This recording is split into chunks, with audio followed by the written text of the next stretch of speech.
অনেকে বলে ওযু করার সময় কথা বললে ওযু ভেঙে যায়, আবার অনেকে বলে ওযু করার পর হাঁটুর উপর কাপড় উঠে গেলে ওযু ভেঙে যায়। কথা কি সঠিক কিনা? ওযু ভঙ্গ হওয়া নিয়ে অনেক কুসংস্কার আমাদের মধ্যে আছে।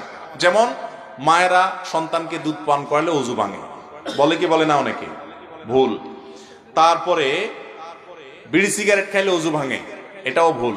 বিড়ি সিগারেট খেলে ওযু ভাঙবে না, ভাঙবে তাকওয়া। আরো বড়টা, ওযু ভাঙলে তো এমন কোনো অসুবিধা ছিল না, গুনাহ হবে না। ওযু ভাঙা তো গুনার কাজ না, কিন্তু তার কি ভাঙবে? তাকওয়া ভেঙে যাবে, আমল ভেঙে যাবে, গুনাহ হবে। হাঁটুর উপরে কাপড় উঠলে অনেকে বলে ওযু ভাঙবে না, এটাও ভুল। হাঁটুর উপর কাপড় যদি মানুষের সামনে উঠান আপনি ইচ্ছাকৃত, তাহলে তো সতর খুললেন, আপনি হারাম কাজ করলেন, আপনার তাকওয়া ভেঙে গেল, আমল ভেঙে গেল। ওযু ভাঙবে না। ওযু ভাঙলে তো এমন কোনো দোষ ছিল না। তেমনি ভাবে আপনার অনেকে মনে করে যে ওযু করার পর কথা বললে ওযু ভেঙে যায়, মহিলারা ওযু করে আসার সময় অন্য কোনো পুরুষের নজরে পড়ে গেলে ওযু ভেঙে যায়। যদিও নজরে যেন না পড়ে সেজন্য তিনি সাবধান থাকবেন, পুরুষও সাবধান